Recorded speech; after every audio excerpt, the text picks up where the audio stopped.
오늘 말씀의 요지 또는 제목은 진리로 저희를 거룩하게 하옵소서, 진리로 저희를 거룩하게 하옵소서라는 말씀으로 함께 은혜 나누겠습니다. 11절에 보시면은 거룩하신 아버지여라고 아들이신 예수님이 아버지께 기도하십니다. 그리고 17절에 보시면은 저희를 진리로 거룩하게 하옵소서, 아버지의 말씀은 진리입니다 라고 말씀하셨고요. 19절에 보면은 또 저희를 위하여 내가 나를 거룩하게 하오니 이는 저희도 진리로 거룩함을 얻게 하려 함이니이다 라고 말씀하십니다. 빌립보서 2장 12절 말씀에 보시면은 나 없을 때에도 너희가 두렵고 떨림으로 항상 복종하여 너희 구원을 이루라 라고 바울이 빌립보 교회에게 편지로 명하는 것을 볼 수 있습니다. 구원을 이룬다는 말씀은 아직까지 완성되지 않았다라는 뜻이죠. 그런데 오늘 본문 말씀에 보시면은 예수님께서 그 제자들한테 주신 것이 있다고 했는데요. 이름도 주시고 말씀도 주시고 했는데 그 중에 영광도 주셨다라고 22절에 말씀하시고 있습니다. 내게 주신 영광을 내가 저희에게 주었사오니, 이 말씀은 앞으로 줄 것이다 라는 것이 아니죠. 이미 주셨다는 말씀입니다. 저희가 진리로 영광을 이루게 하옵소서라는 말씀은 없습니다. 영광은 예수께서 제자들에게 주셨고 예수님의 말씀을 듣고 순종한 사람들한테도 주셨는데 이루는 것이 아니라 더욱더 많이 더하는 것이라고 말씀을 하고 있습니다. 질량이 얕은 영광을 주님께서 주셨기 때문에 더 높은 레벨이 더 높고 업그레이드된 그런 영광을 계속 더하여 주신다, 그런 것이 아니고 아버지의 같은 영광을 더 많이 얻게 하신다라는 것이죠. 그래서 이것은 이룬다는 말이 아니고 이것은 더욱더 많이 얻게 한다라는 의미가 되겠습니다. 그러면은 복종하여서 구원을 이루라라는 말씀은 오늘 말씀 중에서 진리의 말씀을 주신 목적, 그 이유와 어떤 관계가 있을까요? 진리는 아버지께서 우리에게 이루기 위하여서 주신 것인데 그것은 다름 아니라 하나님의 거룩함을 온전히 이루기 위하여 주신 것입니다. 거룩함을 이룬다고 할 때 그러면은 왜 우리가 거룩함을 이루어야 되느냐? 우리가 그 이유에 대해서 알아야 되겠죠. 하나님은 거룩하신 분이라고 말씀하십니다. 우리가 오늘 본 말씀에서 보시는 것처럼 아버지 안에 들어가고 아버지께서 영원히 내 안에 들어와서 영원한 그의 처소로 삼으실 때 그것을 이루게 되는 때에 우리는 하나님의 얼굴 또는 아버지의 얼굴을 대면해서 보아야 될 사람들입니다. 아버지 얼굴을 대면해서 볼 수 있는 사람들은 어떤 사람일까요? 첫째로는 아버지의 영광을 받은 사람이겠죠. 그러나 아버지의 영광을 받은 사람한테 이루라고 하시는 말씀이 있습니다. 그것이 무엇일까요? 거룩함을 온전히 이루라는 것입니다.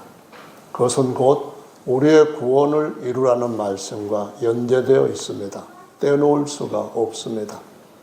그래서 우리의 거룩함이 어떻게 이루어져 가는가 하는 것을 아는 것은 매우 중요하고, 알고 그 선한 길을 따라가는 것, 하나님의 그 거룩함을 이루기 위하여서 우리에게 주시는 영원한 생명의 떡을 알고 먹는 것, 이거는 굉장히 중요한 것이라고 말씀하시고 있습니다. 우리가 그분의 얼굴과 얼굴을 대면해 보아야 될 가장 중요한 이유는 우리가 대면해서 볼 수 있는 그러한 자리에 들어가야만 됩니다. 그 자리는 영광이 있는 자리일 뿐만 아니라 거룩한 자들로서 그분을 배울 수가 있어야 된다는 거죠. 이사 6장 1절 말씀부터 보시면은 이사야가 환상을 보았는데 하나님의 그 높은 보좌에 앉으신 영광스러운 모습을 봤습니다. 근데 주변에 있는 스랍들이 그 하나님을 찬양하고 경배를 하는데 영광이 가득하신 분, 영광의 영광, 영광, 영광, 영광, 영광 이런 찬송을 하질 않았습니다. 그들이 주 하나님께 찬양을 할 때 그들은 거룩하시도다, 거룩하시도다, 거룩하시도다 이 찬양하는 소리가 성전을 흔들었습니다. 하나님이 계시는 그 성전에 하나님의 그 거룩함이 가득하고 그 거룩함이야말로 하나님이 가지고 계시는 가장 중요한 하나님의 본성 중에 하나라고 하는 사실을 보여주시고 있습니다. 이 환상을 사도 요한은 요한복음 12장에서 41절에 말씀을 하기를 이사야가 그 영광을 보고 그분을 찬양한 것은 예수님을 보고 예수님을 가리켜서 말한 것이다 라고 증언을 하고 있습니다. 그러면서 우리가 어느 날인가는 하나님의 영광, 유일하신 참 하나님의 영광의 형상으로 병케되고 온전히 거룩해진 그 가운데서 얼굴과 얼굴을 대면하게 될 것이다 라고 말씀을 하시고 있는데 우리가 온전한 구원을 이루게 되는 날은 그 주님을 앞에서 바로 보아도 전혀 두렵거나 아니면은 주님을 보고 땅에서 육체를 가지고 살았던 사람들이 이제는 내가 죽었다, 죽을 수밖에 없게 되었다 라는 공포에 떨어지지 않고 오히려 말할 수 없는 큰 기쁨과 평강을 영원토록 누리게 되는 시작점이 될 것이라고 말씀하시고 있습니다. 자, 그러면은 하나님은 거룩하신 분, 영어로는 이스라엘의 거룩한 자라 해서 홀리 원이라고 말씀을 하는데 이 거룩하다고 하는 뜻이 히브리어로는 카다시라고 하는 동사를 씁니다. 이 동사의 어근이 어떻게 됐는지는 분명하게 설명할 수는 없습니다. 그런데 동사의 의미가 거룩하게 하다, 성별하다, 봉헌하다, 입증하다 이런 뜻으로 사용이 되고 있고요. 이 거룩하다고 하는 것이 신약 성경의 오늘 본문 말씀에서 보면은 거룩한이라는 형용사가 하나님 앞에 어떤 경외감을 느끼고 존경하고 그분 앞에서 우리의 자신을 완전히 바치는 그런 의미로부터 나온 이 하기오스라고 하는 단어를 쓴 것을 볼 수가 있습니다. 거룩함이라고 하는 것을 정리하자면은 하나님의 그 속성 중에서 감히 범접하거나 아니면은 환상이나 꿈으로 보는 것조차도 감당하지 못할 만큼 너무나도 놀랍고 지존하고 또 고귀하고 사람의 말로 다 표현할 수 없을 정도로 어떤 아주 높은 그러한 존재에 대한 느낌을 가리켜서 우리가 그분 표현할 때 거룩한 분 이렇게 표현합니다.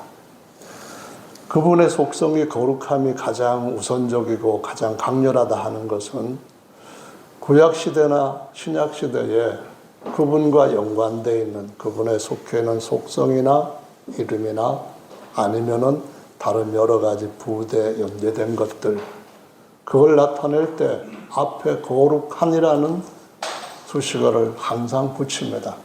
다시 말해서 우리가 성경이라고 하면은 거룩한 경전이라는 뜻을 갖고 있는 이름으로 붙여 쓰고 있는 것이죠.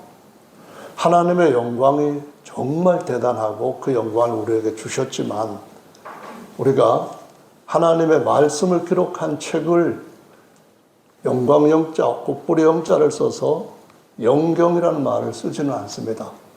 빛광자를 써서 광경이라는 말도 쓰지는 않습니다. 그럼 무슨 단어를 쓰나요? 거룩한이라는 단어를 씁니다. 그래서 성경이라고 말하고 그분이 계시는 곳을 성전이라고 말하고 그분이 계시는 더 거룩한 것을 지성소라고 말을 쓰고 그분을 거룩하게 섬기는 거룩함을 입은 백성들, 거룩함을 더 온전히 그분의 거룩함처럼 이루어가는 사람들을 성도라고 부릅니다. 그래서 전부 다 성자를 붙인다. 그 말은 우리에게 무엇을 시사하는 것입니까? 지금 우리는 완전히 거룩하지는 않습니다. 주님께서 우리를 거룩하게 하셨고 거룩하게 하신 그것이 완성된 것이 아니기 때문에 계속 우리의 삶 가운데서 이루어가야 된다라는 것을 보여주시고 있습니다. 그래서 거룩함을 이루어가는데 필요한 동력을 우리는 거룩한 기름이라고 부릅니다. 이 성유라고 부르는 것 중에 살아있는 기름은 무엇이라고 성경에서 말씀하고 있을까요? 바로 거룩하신 아들과 거룩하신 아버지의 거룩한 영을 우리 안에 충만하게 받아서 우리가 어둠을 온전히 이기고 우리의 작은 불빛을 더 큰 불빛으로 이루어가고 완성할 때에 하나님께서 우리를 하나님의 등이 되셨던 예수 그리스도와 같은 하나님의 영광에 살아있는 등으로 바꾸는 거룩한 기름 가진 자들로 살아가게 되는 줄로 믿습니다. 그래서 그날을 맞이해야 될 성도들이 살아가야 할 가장 중요한 힘쓸 하나님 앞에서의 우리의 사명은 우리 자신이 거룩함을 온전히 이루도록 하나님 앞에 그 기름의 능력을 힘입고 그 능력이 우리 속에서 우리의 거룩하지 않은 것들을 이기는 삶을 더 넓혀가고 증폭시켜가는 삶이라고 가르쳐 주시는 것을 볼 수가 있습니다. 구약 성경에는 거룩함이라는 말이 정말로 많이 나타나는데 그런데 많이 나타난다고 해서 그것이 더 질 좋은 더욱더 높은 거룩함을 의미하는 것은 아닙니다. 구약시대의 제사장이라든가 제사장이 바치는 예물이라든가 그 사용하는 기구 모두 그런 성구라든가 성물이라든가 모든 것에 기름을 발라가지고 거룩하게 구별을 합니다. 제사장이 아니면은 절대로 성물을 먹을 수가 없습니다. 제사장이 되기 위해서는 아예 태어나는 것도 거룩해야 되고 그가 자라가서 제사장이 될 수 있는 나이가 될 때까지 흠이 없어야 되고 뿐만 아니라 거룩한 제사장으로 세워지기 위해서는 머리부터 발까지 거룩한 하나님께서 주신 말씀에 의해 가지고 성별되어야만 합니다. 그만큼 거룩함이 많이 나타나는데 그런데 신약에서는 그 거룩함을 의미하는 것보다 더 뛰어난 거룩함을 가르쳐 주시고 그것을 이루게 하신다고 말씀하시고 있는 것입니다. 예를 들어서 율법의 말씀을 순종하면은 어떤 의의를 얻습니다. 사도 바울은 그 의의에 따른다면은 흠 하나 없는 완벽한 의인이었다고 말씀하시고 있습니다. 그런데 빌립보 교회에게 그가 한 말을 보면은 자기의 그 의로움은 예수 그리스도를 알고 그를 통하여서 얻는 하나님의 의와 비교할 때에 아무것도 아닌 그냥 만물의 찍기 같은 그런 정도로 낮은 것이다 라고 말을 합니다. 구약에서 성도들이 가졌던 의로움 그들의 삶을 본다면 그 중에 특별히 제사장의 삶과 그 자신의 정체를 살펴볼 때에 이 성민으로 구별된 이스라엘 백성들 중에서도 가장 뛰어난 의로움과 거룩함을 가지고 있었습니다. 그럼에도 불구하고 그것이 배설물처럼 여겨진다고 하는 것은 우리한테 하나님께서 주실 의로움과 거룩함이라고 하는 것은 그거보다도 비교조차 안 될 정도로 너무나도 놀랍다고 하는 사실, 바로 그것이라고 하는 사실을 설명하는 역설입니다. 그런데 우리는 어떻게 살아가나요? 방종으로 살아가기가 쉽습니다. 하나님께서 주시는 은혜를 오히려 우리의 마음대로 해도 된다고 하는 자유거리로, 자유조건으로 생각하고 우리 육신의 원함을 따라서 살아가는 것을 주님이 주시는 진리 안에서의 자유라고 오해하고 착각하기가 쉽다는 것입니다. 마지막 때가 되면은 그런 일들은 더 교회 안에서 많이 일어날 것이라고 말씀을 하시고 경고하고 있습니다. 분명한 사실은 마지막 때란 주님께서 오래 참으시다가 더 이상 참지 아니하신다는 사실을 보여줍니다. 이전에 홍수 때도 그랬고 이스라엘 백성들을 이방 나라의 손에 붙일 때도 그래 하셨고 하나님은 계속 참으시다가 언젠가는 그분께서 그 모든 것에 대해서 보응하는 날이 갑자기 이른다는 것, 준비되지 못한 사람들한테 호련히 임한다고 하는 사실들을 계속 보여오셨습니다. 지금까지 이렇게 살아도 아무 일 없었는데 그게 문제가 된다고 그런 일에 신경 써 이렇게 생각하고 계신다고 한다면은 하나님께서 심판하실 때 모든 것들은 없어지지 아니하고 감하여지지 아니하고 쌓이고 있다고 하는 사실을 기억해야만 됩니다. 그리고 주님께서 마지막 때 하시는 것은 이전에 있던 어떤 것과도 비교가 안 될 만큼 하나님의 그 모든 자비하심을 이제 더 이상 베풀 수 없는 상황에 이르렀다 하는 사실을 가르쳐 주는 것입니다. 그래서 저와 여러분들은 구약의 거룩함과는 다르게 신약 성도들이 하나님 앞에 설 수 있는 거룩함을 지켜야 되는 줄로 믿으시기 바랍니다. 그걸 이루어야 된다는 겁니다. 우시야 왕이 죽던 해에 이사야가 거룩하신 주님을 배웠다고 6장 1절에 기록을 하고 있습니다. 우시야 왕이 누굽니까? 유대에 하나님 앞에 복을 굉장히 많이 받은 왕이었습니다. 하나님의 복을 받아서 그 은혜로 그의 이름이 원방에까지 퍼질 정도로 우시야 왕이 하나님 앞에 복을 받아가지고 별거 다 해서 그 나라가 진짜로 함부로 하지 못할 어마어마한 강대국이 되어서 부유해졌어 이렇게 하는 시기의 왕이었습니다. 그 당사자가 성전에 한번 들어가서 한번 분향을 하려고 했었는데 단 한 번도 분향을 하지 못한 채로 얼굴에 이마에 문둥병이 생겨서 곧바로 왕위에서 쫓겨나고 별궁에 갇히게 되고 갖다 주는 먹을거리 먹으면서 마치 사육당하는 짐승처럼 살다가 죽었다라고 기록하고 있습니다. 우리가 뵙게 될 하나님, 우리가 영원히 거하게 될 하나님의 궁전 어떤 것일까요? 그것과 비교가 안 되는 것인 줄로 믿으시기를 바랍니다.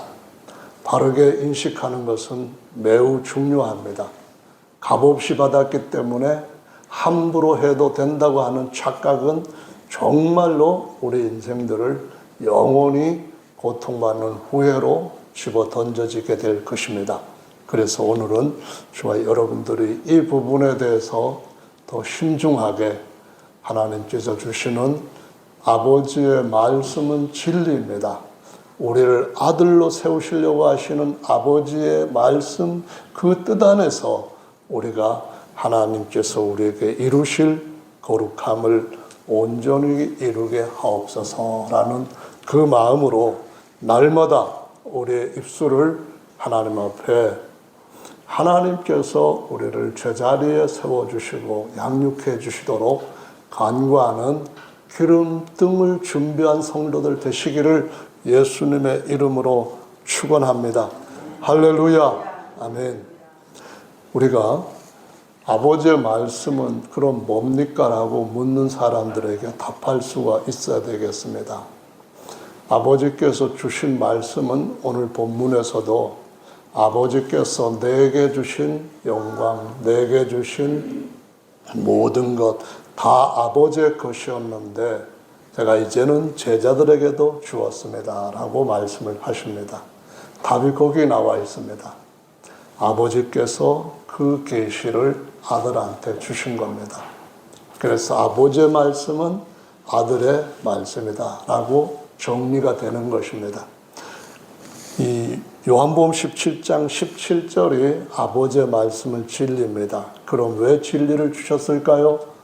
대답에는 우리를 온전히 거룩하게 하시려고 그 말씀이고요. 그럼 아버지의 말씀을 성경에서 누구의 말씀으로 더 확실하게 찾을 수 있을까요? 묻는다면 요한복음 1장 17절에서 율법은 모세로 말미암아 왔지만 은혜와 진리의 말씀은 예수 그리스도로 말미암아 왔다라고 하는 아들의 말씀, 아들이 가르쳐준 그 말씀을 알고 순종하면은 아버지의 말씀 따라 우리가 거룩함을 입게 되는 줄로 확신하셔도 되는 줄로 믿습니다. 할렐루야. 거기에서는 우리가 구약의 영광보다 더 찬란한 영광, 구약의 영광은 모세 얼굴에 수건 덮은 정도 영광이지만은 주님께서 우리에게 주실 영광은 장차 천사들도 쳐다보지 못하고 자기들의 날개로 얼굴을 가려야 할 만큼 그런 영광을 얻게 될 것인데, 그런 영광을 온전히 얻는 기름등이 되기 위해서는 계시록의 하나님과 어린 양이 하나님의 등불이라고 말씀하신 것처럼 우리들도 그렇게 될 수 있기 위해서는 어떻게 해야 된다고요? 바로 예수께서 주신 그 은혜의 진리의 말씀의 의미를 바로 알고 그 안에 거하는 복을 놓치지 않고 빼앗기지 않는 깨어있는 삶을 살아야 되는 줄로 믿습니다. 스가랴서 14장 5절에 보시면은 예수께서 이런 말씀을 이미 이때 예수님은 하나님 주 하나님 아버지로서 하신 예수님입니다. 같이 지상에 재림하실 것이라고 했는데요. 지상에 재림할 때에 그 사람들이 어떤 사람인가 하는 것을 이렇게 말씀하고 있습니다. 야훼께서 임하실 것이요 모든 거룩한 자가 주와 함께 하리라 라고 말씀합니다. 여기 모든 거룩한 자가 누굴까요? 바로 하나님의 아들 예수 그리스도, 하나님의 아들 예수 그리스도와 함께 몸의 부활에 참여한 사람들이 스가랴서 14장 5절에 기록된 말씀처럼 지상에 재림하시게 될 것이다 라고 말씀을 하고 있습니다. 그때 말씀이라고 하신 이유가 뭘까요? 바로 아버지의 말씀을 따라서 온전히 거룩해진 자들이 하나님 아버지의 영광의 형상으로 병케된 몸으로 이 땅에 모든 민족 앞에 나타날 것임을 보여주시고 있는 것입니다. 여러분, 그래서 이상한 생각하지 마세요. 세상에 있는 사람들이 생각하는 허접한 것으로 자기 자신을 단장하려고 하지 마세요. 하나님의 말씀으로 단장하시기를 바랍니다. 내 안에 예수께서 그의 영으로 어떤 것을 나에게 말씀하시는지 그거를 들으시고 사람들한테 나타내야 할 것은 바울이 자랑스럽게 했던 그것인 줄로 믿고 그것을 잡지 않는다면 거룩함은 공상에 불과한 것으로 끝나게 될 것입니다. 진정한 거룩함은 우리 안에서 말씀이 살아서 우리의 이 몸을 말씀이 육신이 되었던 것처럼, 그래서 우리 가운데 그것이 확실하게 드러났던 것처럼 하나님의 말씀이 우리의 삶 가운데서 살이 되고 하나님의 말씀이 우리 몸 가운데서 신령한 몸이 되어서 그날 거룩한 자들과 함께 나타날 수 있는 그 삶의 길, 그 선한 길을 따라가는 것이고, 이것이 바로 거룩하신 자는 우리의 영혼이 피할 거룩한 처소가 될 것이다라고 이사야 8장 말씀에서 말씀하신 그 삶을 깨닫고 따라가는 삶인 줄로 믿으시기 바랍니다. 이사야 8장, 거룩한 자가 우리의 피난처가 되실 것이다. 이사야 7장 14절, 그가 우리 안에 임마누엘 하실 것이다. 할렐루야. 이사야 9장 6절, 이는 한 아기가 우리에게 낳고 한 아들을 우리에게 주신 바 되었는데 그 어깨는 정사를 메웠고 그 이름은 기묘자라 모사라 전능하신 하나님이라 영존하시는 아버지라 평강의 왕이라 하실 것입니다.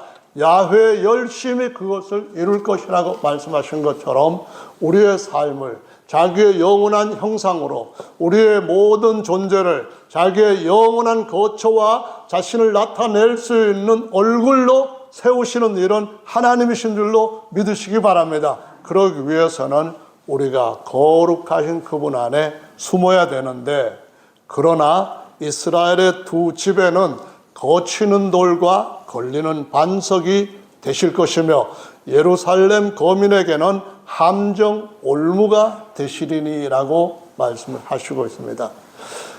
이스라엘의 두 집이 뭔가요? 반석과 걸리는 돌이 되어서 함정과 올무가 되어서 결국은 얻지 못하게 되는 실패, 영원한 멸망, 이런 자들이 있을 것이라고 경고하신 의미는 무엇인가요? 우리가 숨을 곳에 숨어서 사는 삶이 악한 영이 우리를 삼키기 위해서 찾아도 찾을 수 없는 안전한 보호처의 보호망을 갖고 살아가는 성도들한테는 영원히 안전한, 영원히 평강, 영원한 충만함, 영원한 모든 것들로 그 후사의 자리를 누리게 될 것임을 가르쳐 주시는 말씀인 줄로 믿으시기를 바랍니다. 2000년 교회사에서 하나님께서 진리를 회복시켜 주시는 어떤 환경들을 볼 때에 특이점이 있습니다. 예를 들어서 20세기에서 예수님께서 아버지와 아들과 성령이시다, 이 사실을 깨달은 사람들은 그 교회 간판을 성결교회라고 하는 그런 요단에 속해 있는 베델 이름을 붙인 신학교의 학생들이 처음으로 그걸 느꼈습니다. 성결이라고 하는 것은 무엇입니까? 거룩하게 하고 정결하게 한다, 그런 의미에서 성결이라고 하는 단어를 쓴 거죠. 주님께서 우리한테 어떤 것을 기뻐하시고 받으심직한 신부의 모습이라고 생각하실까요? 세상과 구별된 거룩함과 하나님의 성도로서의 깨끗한 삶을 계속 우리 삶 가운데 이루어가는 것을 볼 때, 내 사랑은 약혼녀가 지난번보다도 훨씬 더 나를 닮은 모습으로 아버지의 형상의 그 속에서 새 사람으로 이루어지는 진보와 전진을 보여주고 있네 하시면서 기뻐하는 그러한 주님이 되실 것이고, 그분이 자기의 신부들을 부르러 오실 줄로 믿으시길 바랍니다. 그날 곧 오실 거기 때문에 저와 여러분들이 말씀으로 거룩함을 더 온전히 이루는 은혜로 승리하시기를 예수님의 이름으로 축원합니다. 구약의 성도들이 거룩함을 아무리 크게 외쳐도 진정으로 그들이 죄를 없이 하지는 못했는데, 신약은 예를 들어서 로마서 6장 같은 데 말씀에서 주님께서 우리 대신 죽으셨는데 우리가 그분의 죽으심이 우리를 위해서 죽으셨다고 하는 사실을 알게 되었고 믿게 되었고, 우리가 그분의 거룩한 피난처 대신 그 안에 들어가면은 결코 우리한테 죄로 인하여서 정죄하고 심판하실 일이 일어나지 않을 것이라는 걸 알았기 때문에 회개하고 예수 그리스도의 이름으로 침례를 받아 죄의 사함을 받고 그 안에 옛사람을 장사 지내 놓았기 때문에 어느 날인가는 그분이 다시 오시는 날 영광스러운 형상으로 새롭게 부활의 열매로 하나님 앞에 드려지게 될 것이다 라고 말씀하시는 것을 볼 수가 있습니다. 이제 이렇게 함으로 구약에 아무도 얻지 못했던 진짜 죄로부터 구별됨을 주님께서 우리한테 우리가 그와 함께 십자가에서 연합됨으로 말미암아 주셨다는 거예요. 그래서 거룩해졌다 그런 말씀을 하시는 거예요. 그뿐만 아니라 우리에게 성령이라고 하는 하나님과 그리스도의 영을 부어주셨기 때문에 이 기름 부음이 옛날에 성소에서 어떤 기구들을 만들어 가지고 거기에 감람류를 구별시켜서 이렇게 기름을 바르면은 거룩한 기구가 됐는데 그것과는 비교가 안 될 정도로 저와 여러분들의 하나님 앞에서 어마어마하게 귀한 것을 담을 수 있고 이 땅에 사는 동안에도 굉장히 가치 있는 것으로 쓰일 수 있는 그릇들로 세우시는 일을 하실 때 어떻게 구별하셨는가 하면은 하나님의 기름을 부으셨다는 거예요.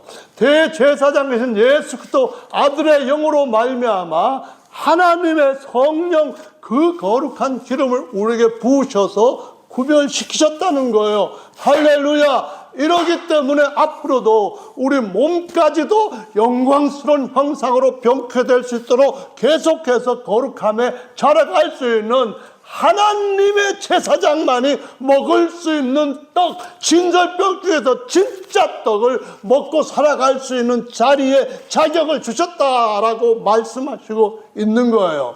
그럼 지금도 저와 여러분들은 이 말씀이 영원한 규례라고 하신 말씀 안에서 뭘 깨달아야 될까요?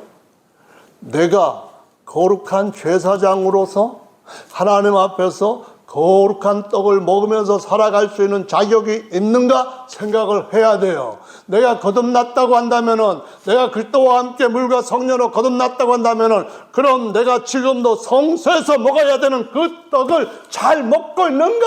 지금도 나는 하나님께서 나를 영원토록 안전하게 보여주시는 그 보호망 아래, 그 반석 아래 살아가고 있는가? 이걸 살펴보고 내가 죄에서 구별되었다면 아직까지 구별되지 못하고 구별되어 가고 있는 세상으로부터도 우리 육체로부터도 내가 점점점 구별되어 가고 있는가? 이거를 살펴보는 삶을 날마다 우리 자신을 이 성경이라고 하는 안경보다 좋은 이 말씀을 가지고 볼 수 있도록 깨어있는 성도들이 되어야 될 줄로 믿으시기 바랍니다.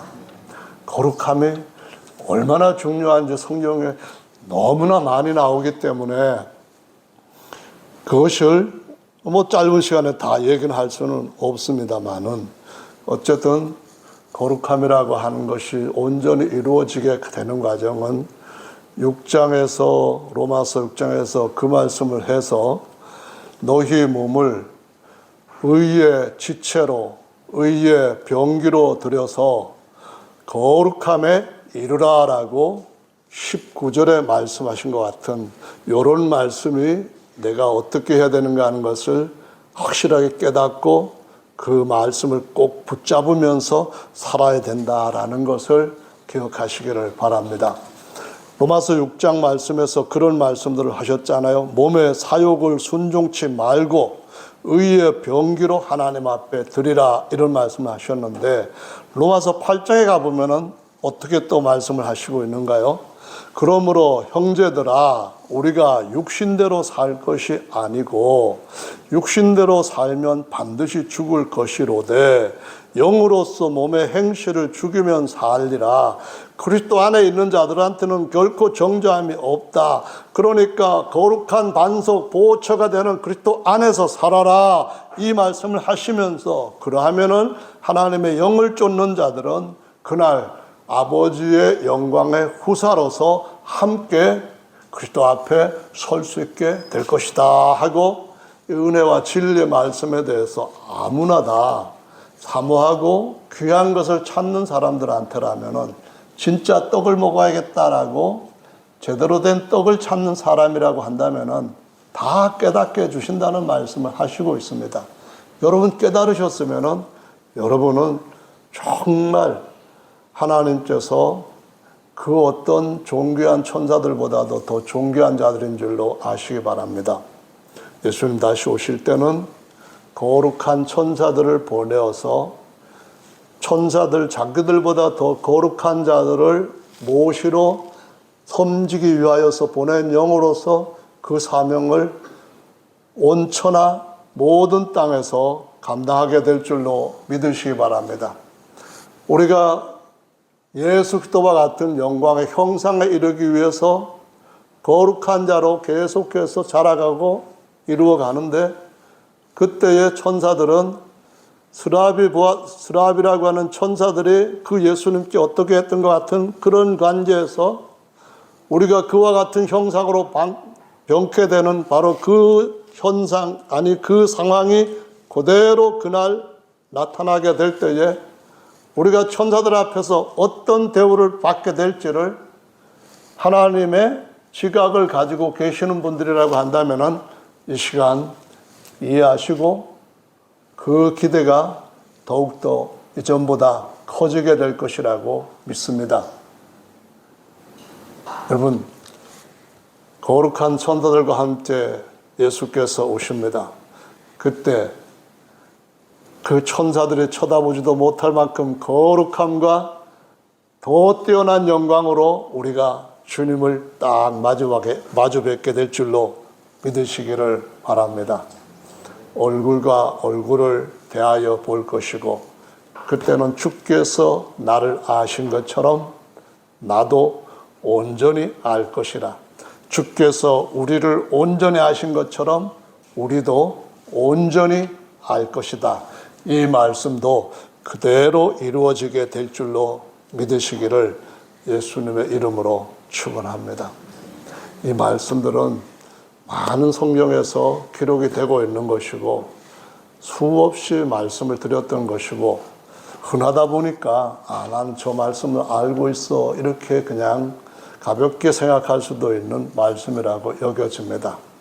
그런데 지금은 왕 같은 제사장들 중에서 제사장들만이 성소에서 기도할 수 있는 특권이 있고, 성소에서 영원히 살게 하는 예수님의 살과 피를 먹을 수 있는 특권이 있는 자라는 사실까지도 상기하고 그 특권을 빼앗기지 않는 하나님의 은혜가 저와 여러분 안에 함께 하시기를 예수님의 이름으로 축원합니다.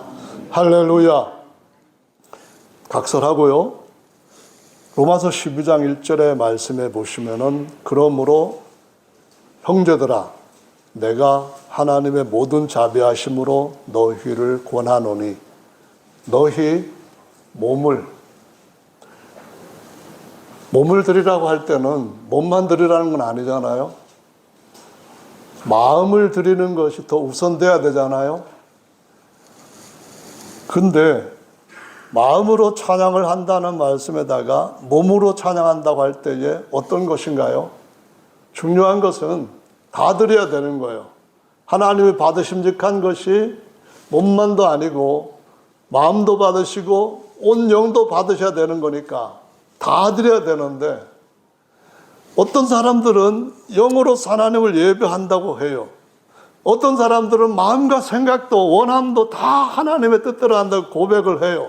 그런데 이 몸은 하나님이 원하시는 것과 다르게 내 원함을 따라 내 육체 원함을 가지고 그냥 여전히 변함없이 그렇게 살아가는 경우가 있다는 말이에요.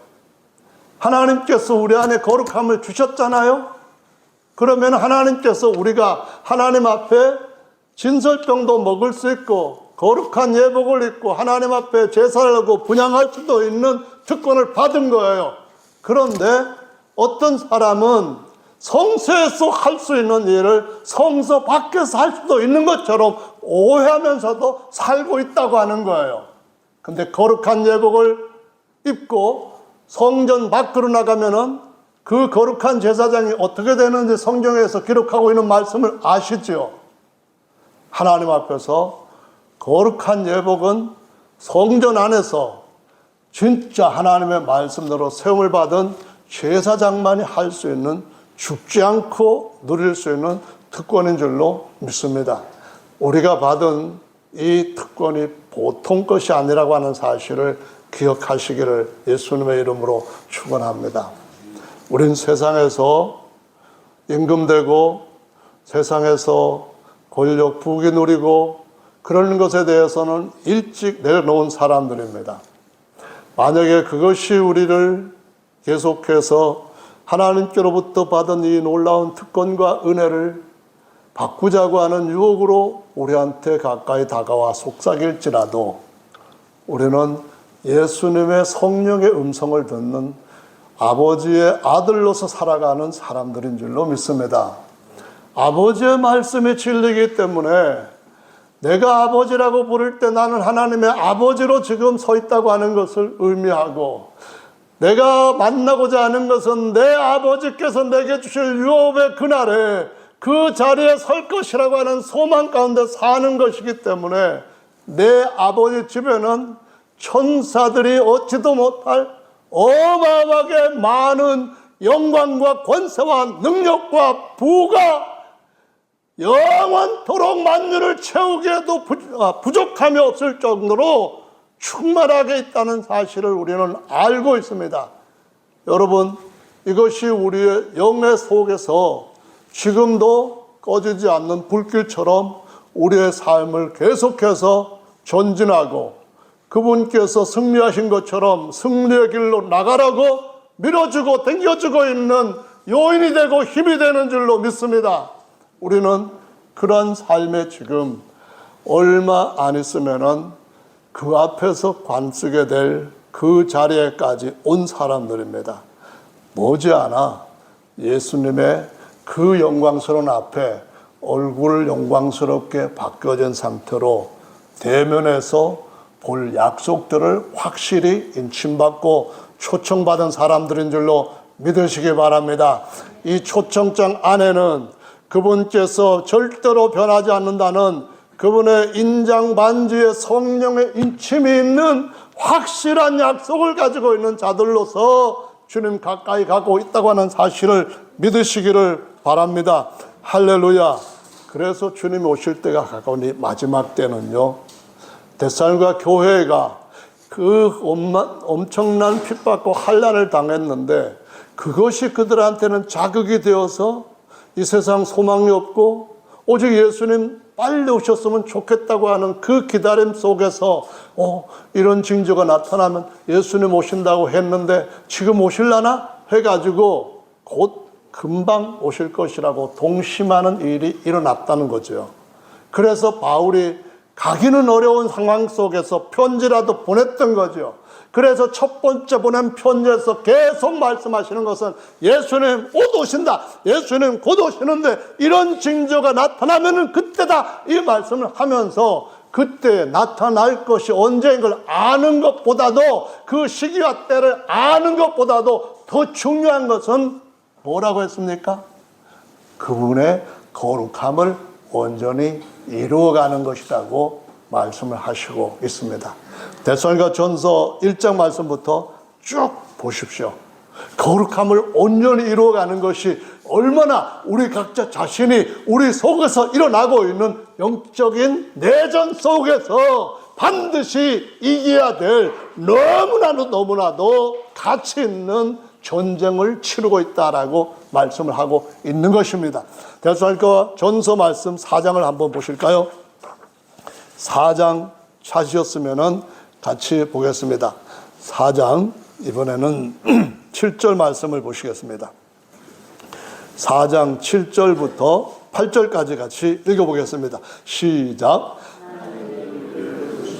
부정케 하심이 아니요 거룩케 하심이니 그러므로 저버리는 자는 사람을 저버림이 아니요 너희에게 그의 성령을 주신 하나님을 저버림이라. 데살로니가 전서 찾으셨으니까 5장 말씀으로도 가보시겠습니다. 5장 23절 말씀입니다. 같이 읽어보겠습니다.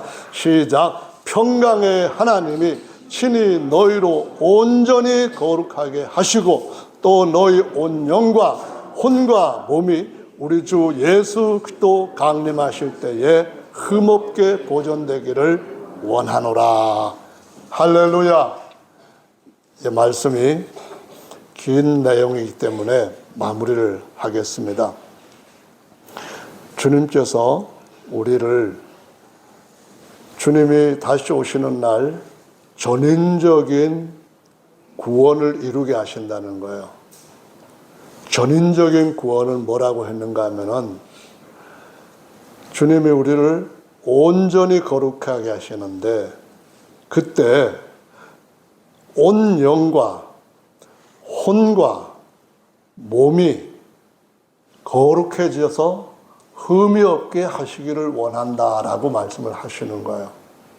전인적이라고 하는 것은 이제 우리 속사람은 구원을 얻었는데 우리의 혼은 아직까지도 육신의 생각에서 하나님의 영의 생각으로 왔다 갔다 하는 흔들리는 삶을 살지 않고 나는 오직 내 영과 내 마음이 확정되어 싸우니 어떤 상황에도 나는 주 바라보나이다 하는 믿음에서 흔들리지 않고 유혹과 위협 속에서도 두려워서 떨지 않고 우리 주 예수 모실 때에 이 몸까지 예수님의 이기시고 아버지의 우편에 앉으신 것 같은 영화롭고 거룩한 몸으로 주님 앞에 설 수 있게 되기를 원하노라 라고 말씀을 하시고 있는 겁니다. 할렐루야. 고린도전서 3장으로 가서 보십시다. 3장 17절 말씀을 찾아서 보실 거예요. 고린도전서 3장 17절 찾았으면은 이제 읽습니다. 시작.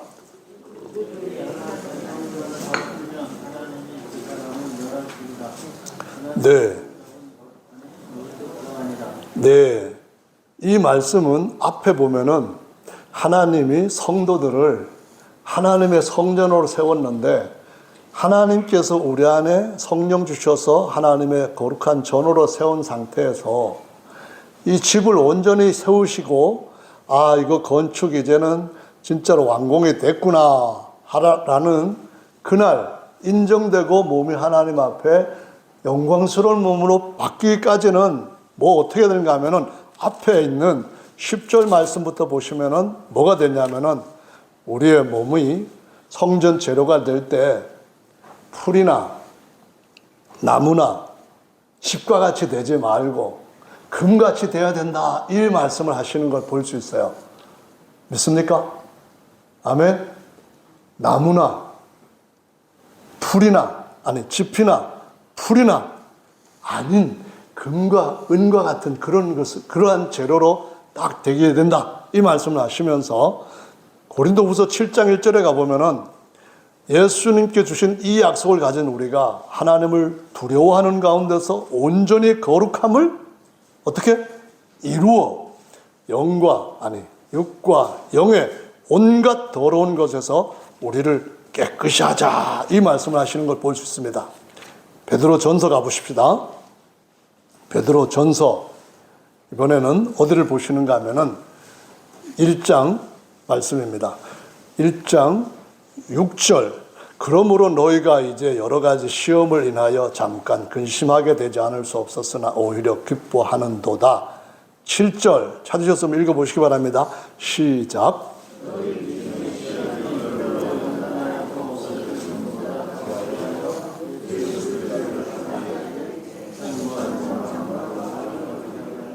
네, 이제는 금과 같이 될 것이다 이 말씀하시는데요. 다음 찾아보실 말씀은 어딘가 하면은 14절 말씀입니다. 시작. 너희가 순종하는 자식처럼 이전 알지 못할 때에 줬던 너희 사욕을 본삼지 말고 오직 너희를 부르신 거룩한 자처럼 너희도 모든 행실에 거룩한 자가 되라. 16절 기록하였으되 내가 거룩하니 너희도 거룩할지어다 하셨느니라. 아멘. 자, 이번에는 1장 22절 찾았으면 읽습니다. 시작. 너희가 진리를 순종함으로 너희 영혼을 깨끗하게 하여 거짓이 없이 형제를 사랑하게 이르렀으니 24절 시작. 그러므로 모든 육체는 풀과 같고 그 모든 영광이 풀의 꽃과 같으니 풀은 마르고 꽃은 떨어지되 오직 주의 말씀은 세세토록 있도다 하였으니 너에게 전한 이 복음이 곧 이 말씀이니라. 정리. 앞에 나와 있는 당시의 환난과 핍박이 초대교회에 어마어마하게 일어나서 베드로도 순교 직전에 있는 때의 서신입니다. 그런데 베드로는 뭐라고 말하는가 하면은 이 시기쯤에는 예수님한테 단련을 제대로 받아가지고 우리가 받는 시련이 잠깐 근심하는 정도다. 자기 순교당할 거 금방 지금 찾아오는데도 알면서 이 말을 합니다. 근데 그게 뭐라고 했는가 하면은 그분 나타나실 때 우리가 금과 같은 믿음으로 주님 앞에 온전하게 기쁨을 얻게 하는 것이다 라고 말씀을 하고 있습니다. 아멘. 그런데 이 말씀이 그러면은 풀과 같고 나무와 같고 뭐 이런 것과 무슨 상관이 있느냐 그렇게 했더니 이 말씀이 베드로전서 2장에 가보면은 우리가 신령한 집으로 지어진다 이 말씀을 하십니다.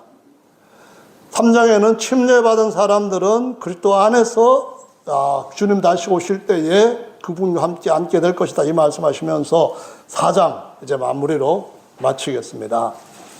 4장 16절, 17절, 18절 같이 읽습니다. 시작. 만일 그리스도인으로 고난을 받은 즉 부끄러워 말고 도리어 그 이름으로 하나님께 영광을 돌리라.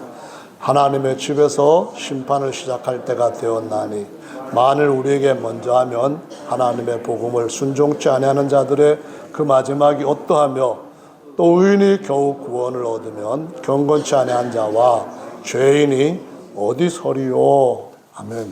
다시 바울이 가르친 거하고 베드로가 가르친 것이 같은 내용인데 묘사가 조금 다른데 바울이 말했어요. 금과 은과 보석처럼 다듬어주는 성도가 있으면은 하나님 앞에 영원한 성전으로 세워진다는 거예요.